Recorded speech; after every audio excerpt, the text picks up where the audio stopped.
Hey guys, welcome back to the lounge. Bobby D here. The news cycle moves so fast with President Trump.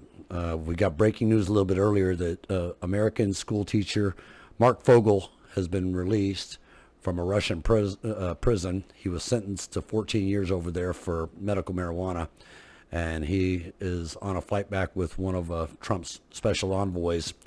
And then the Egyptians, they're having a meeting with the Arab League over Trump's statements about Gaza. And, of course, Benjamin Netanyahu, he's already let it be known that he fully supports Trump's idea on what to do with Gaza and the people of Palestine. You know, it's just a matter of working out how it's going to be done. And then Trump, he issues a warning to Hamas: release all the hostages, not in little drips and drabbles, but release them all by Saturday at noon, or he's calling on Israel to end the ceasefire and rain down hell on Hamas. And the Israeli cabinet, they met with Benjamin Netanyahu, and they have absolutely agreed that they're going to do it. Hamas is going to cave. I guarantee Hamas is not going to go up against Trump. So I mean, there's so much happening right now, and now Trump is meeting with King Abdullah of Jordan, along with Crown Prince and Marco Rubio, and they have an announcement. Let's check this out.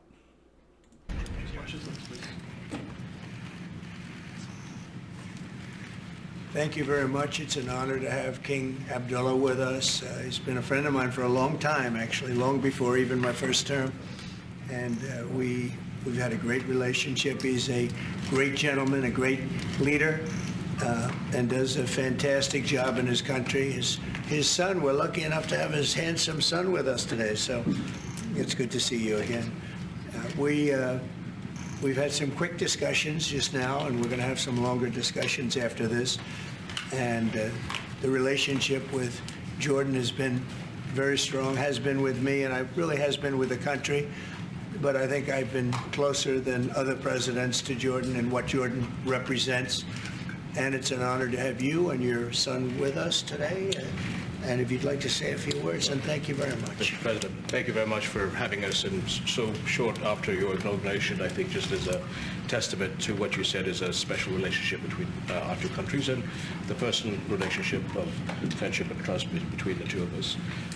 Mr. President, I truly believe that with all the challenges that we have in the Middle East, that I finally see somebody that can take us across the finish line to bring stability, peace, and prosperity to all of us in the region. And it is, I think, our collective responsibility in the Middle East to continue to work with you, to support you, to achieve those lofty goals. So I'm very delighted to be here. And as you said, sir, we've got some very interesting discussions ahead of us. Very good. Very good. Thank you very much. Mr. President, many people in the region, especially Jordan, are worried about the annexation of the West Bank. Will you give His Majesty the King guarantee that you won't allow Israel to annex the West Bank?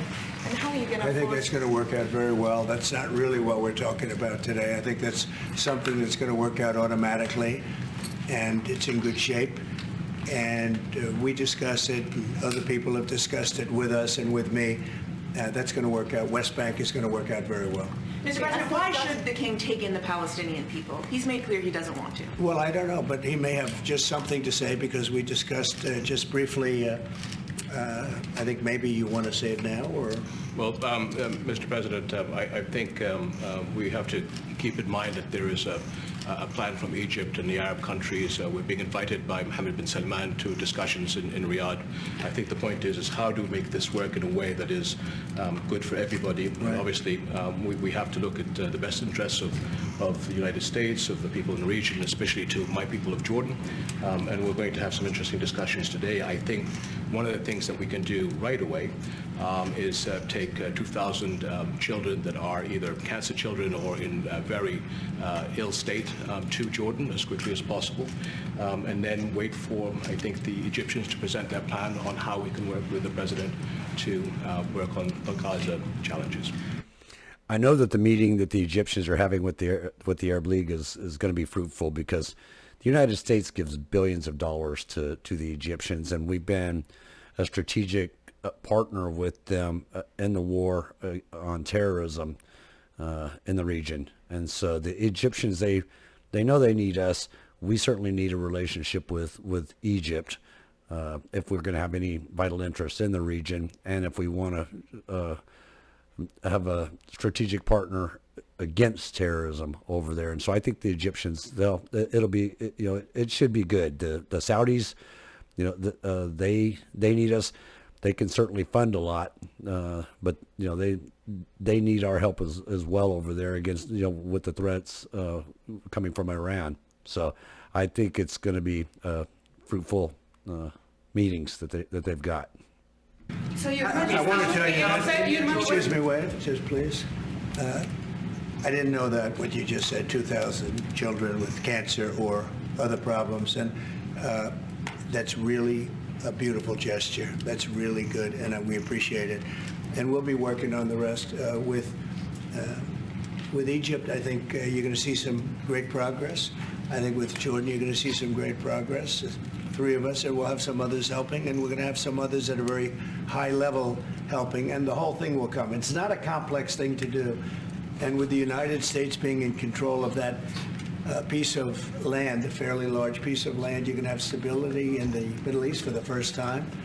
And the Palestinians, or the people that live now in Gaza, will be living beautifully in another location. They're going to be living safely. They're not going to be killed, murdered, and having to leave every 10 years, because I've been watching this for so many years. It's nothing but trouble.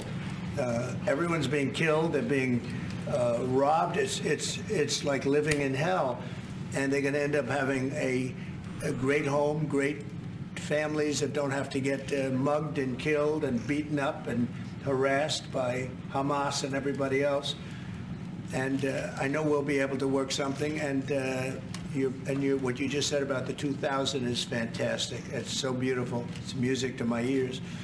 But we're going to be able to work something, and I know we'll be able to work something also with I believe.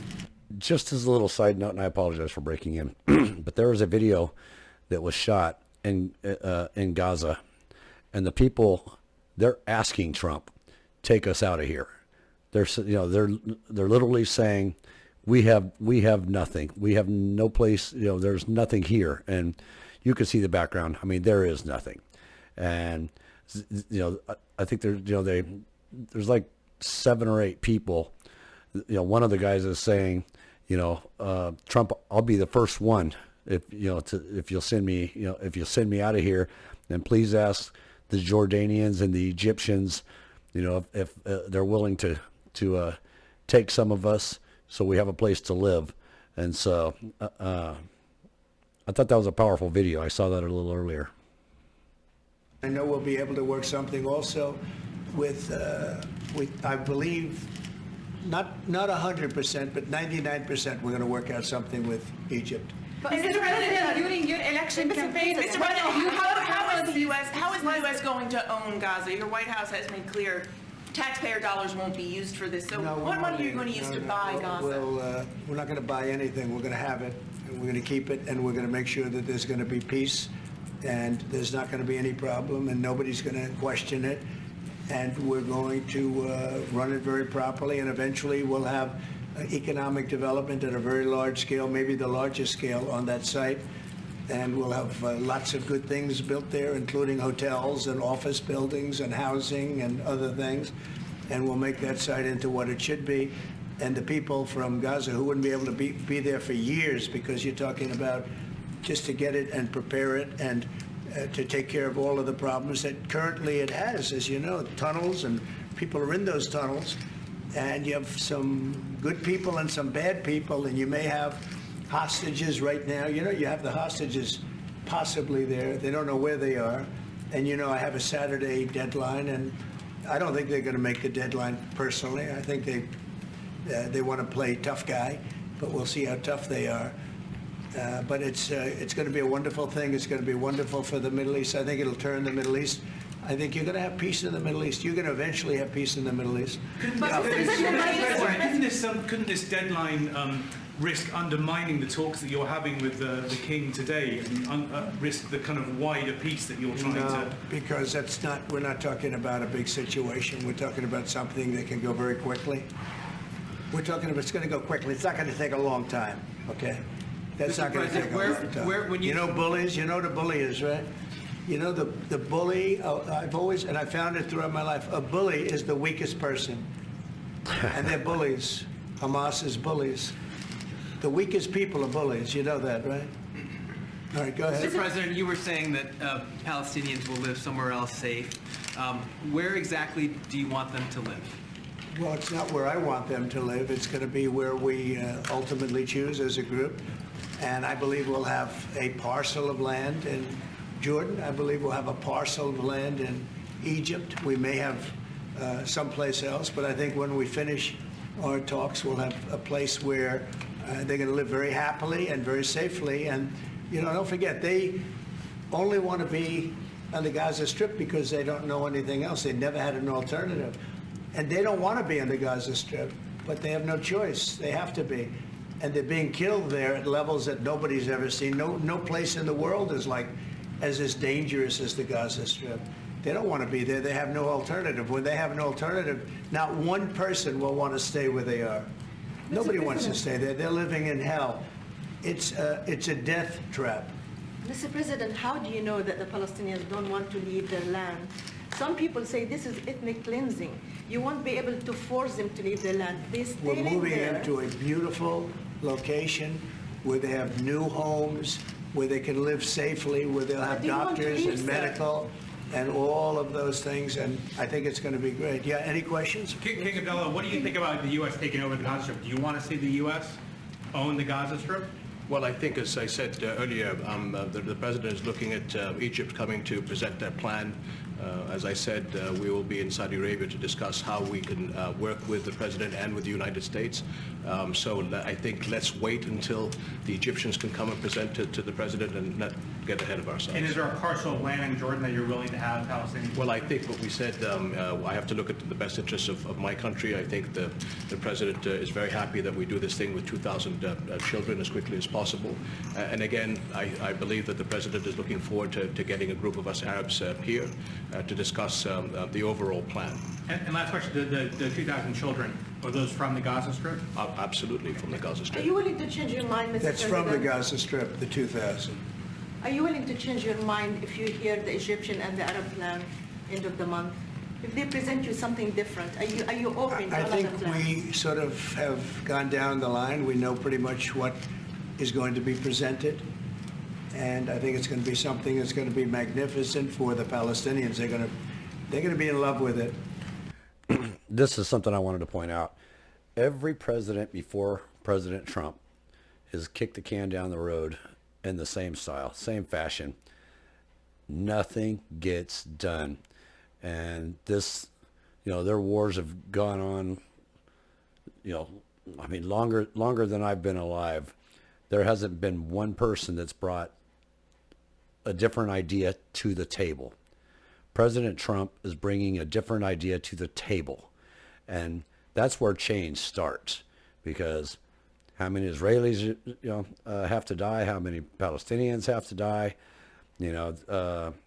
What is going to bring peace and stability to the Middle East? It's got to be change. It's got to be changed, because doing the same thing over and over again and then expecting a different result, we all know what that's called. And President Trump, he sees this. He's strong. He's powerful. He knows how to get shit done, and that's his tactic. And usually when he does something that seems extreme, later on everybody is saying, "Why didn't I think of that?" The 45th president of the United States, Donald J. Trump, was a really good president. The 47th president of the United States, Donald Trump, is outstanding. Look what he's getting done every day. It's just constant news cycle about what he's getting done. Him and his superior cabinet picks that that he's chosen. This is an America that I honestly didn't think I would live to see, just because we always elect the same old status quo and we get the same old shitty results. Not this time. I think it's going to be magnificent for the Palestinians. They're going to be in love with it. I did very well with real estate. I can tell you about real estate. They're going to be in love with it.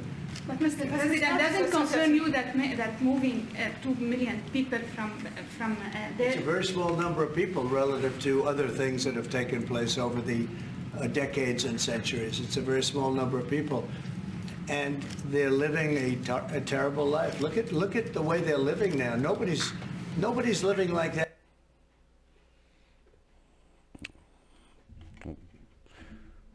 Like that in the entire world. They're living under buildings that are mostly fallen down and will continue to fall down. And they're living under. People are being killed every day. The conditions are horrible. There are no conditions anywhere in the world that are worse than the Gaza Strip right now. But don't you have concern that you can destabilize Jordan and You said all Egypt? hell will break out if all the hostages are not released on Saturday. What did you mean by that? And are you encouraging What do you mean Netanyahu by to that? walk away from What a this deal? stupid question. Have you talked about this with him? So I've looked at at the condition of people coming out of the hostage situation, and it's horrible. I looked at the before and after yesterday.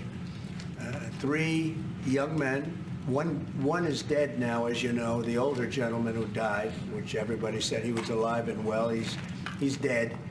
But the 3 young men, and I looked at them from a short while ago, and I looked at them now. They're emaciated. They look like Holocaust survivors. They looked, they'll get better, but they're in rough shape. They were treated really badly, and we've heard things from them since. And I think the reason that Hamas is playing so cute is because they saw the reaction to these 3 people that came out, and the other was, look, the one young lady had her hand blown off practically, and they were not in great shape either. But she's missing her fingers and a big part of her hand. You know what she did? She was stopping a bullet that was aimed at her. She went like that, and it blew off her hand.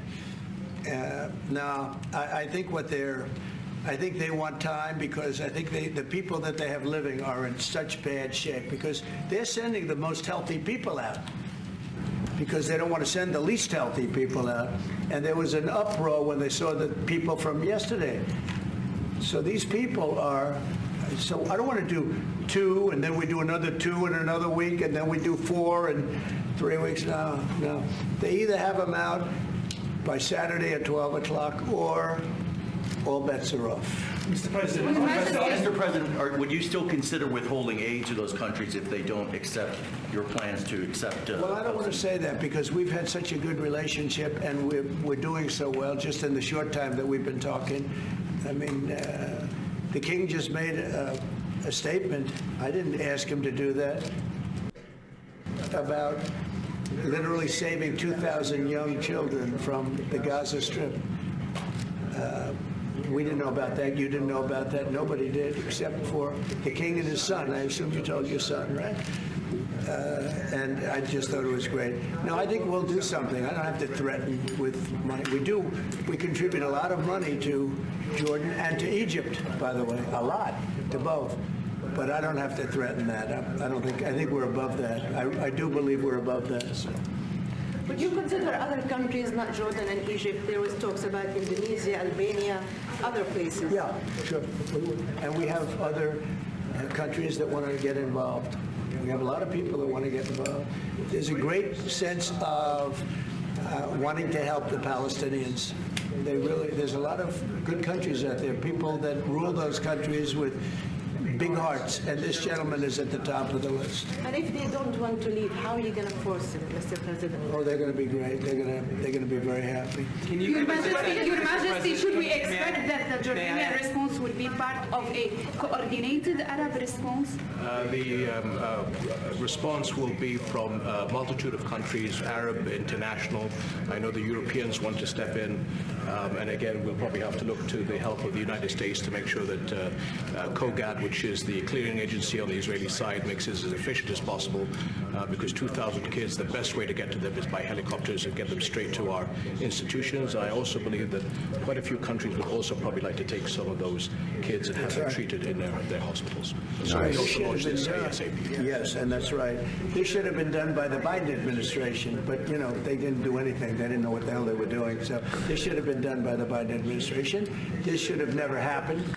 One thing I want to say about the Jordanians, I was in Amman, and I was treated like royalty just for being an American. I had people literally following me around, wanting to buy me a coffee or a beer, or just wanting to talk. That really, really surprised me. They treated me so good. I had nothing but the best things to say about the Jordanian people. Just amazingly good people is what I found. You know, good people with big hearts. What the hell they were doing. So this should have been done by the Biden administration.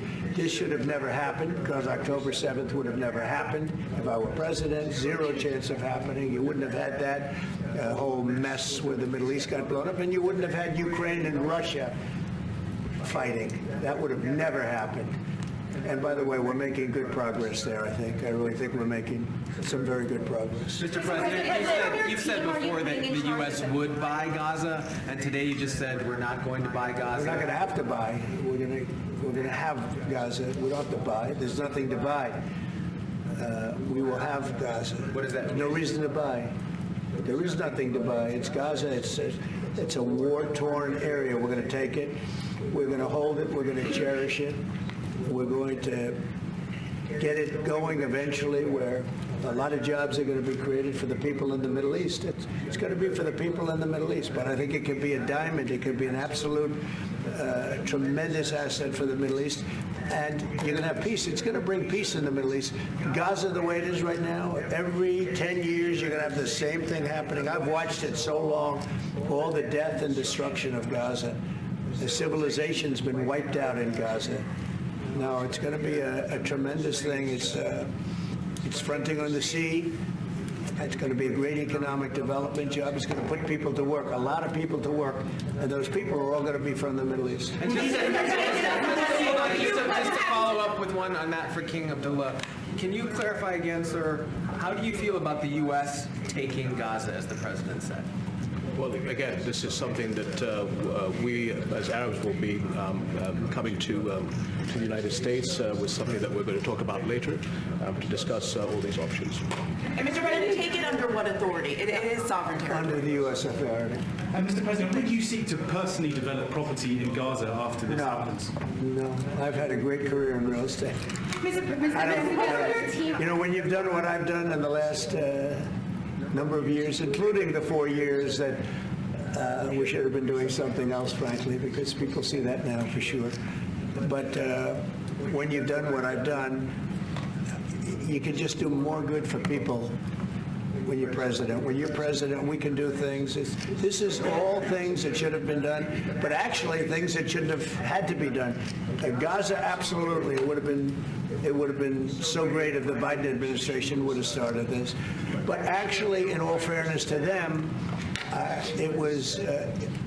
they should have never let it happen. It did happen, and because of the fact that they let this happen, this catastrophe of October 7th, something like this becomes practical and very real, meaning the development and all of the things that I've talked about with respect to the Gaza Strip.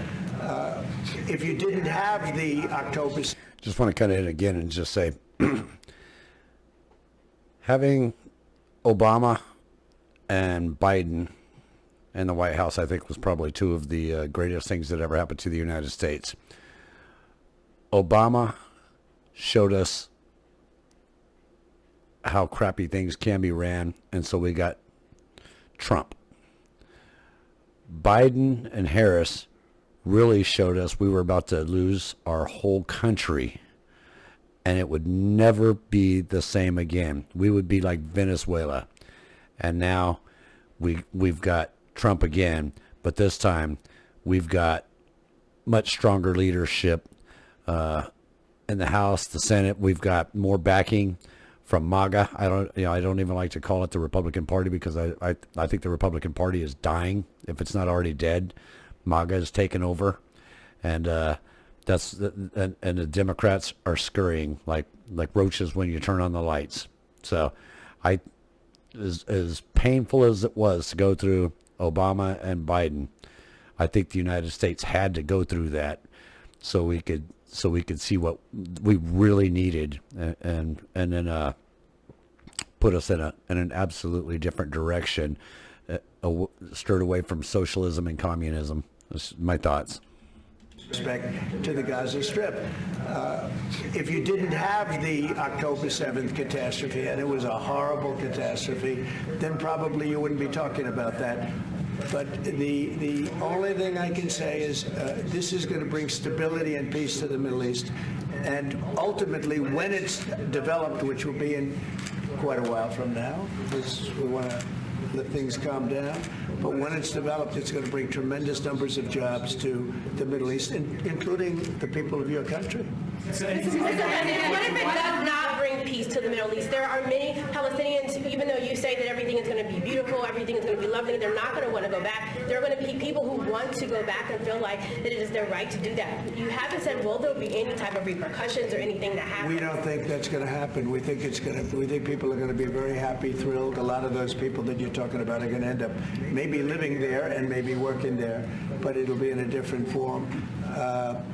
We have had tremendous support for this project, and we think the biggest asset of the project is going to bring peace ultimately to the Middle East. All right. Mr. President, one last question. Go ahead behind you. You've asked enough. Mr. President, one of your promises on the campaign trail is to bring peace to the Middle East. It was a promise to your voters, Arab voters here. The Arab voters in the United States oppose this.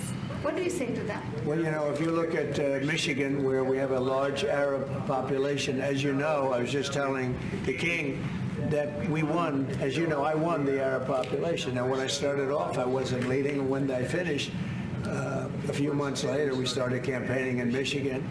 And when I finished, we won it by a tremendous amount, by 30 points. So my relationship with the Arab population has been fantastic, and my relationship with the Middle East is very good with all the countries, just about all the countries. Let's see, I would say all the countries. And they all want to do something, and they want to see peace in the Middle East. All the stories you hear about the Middle East not really wanting peace, that they want war, they want this, they want to go a certain place. Let me tell you, those stories are false. They want to have peace. I know them all very well. They want to have peace. They want to have a good life like other people. And this will be a big factor in bringing peace to the Middle East. Thank you very much, everybody. All right, guys. Thank you, guys. It's so nice to have a president back in there. Like I said earlier, the 45th president, Donald Trump, he was a really good president. The 47th president, he is a phenomenal president, and he is getting so much done. And his cabinet picks, they're some of the best, and they put America first, just like Donald Trump does. And I could not be happier to see what's going on right now. It seems like every day, every hour, there's something going on with this president, and it's all on a positive note. And so it's just so refreshing to see. Anyway, guys, Bobby D here once again. Thanks for dropping by the lounge. If you got any comments, drop them below. Please like, share, and subscribe. And look forward to seeing you next time.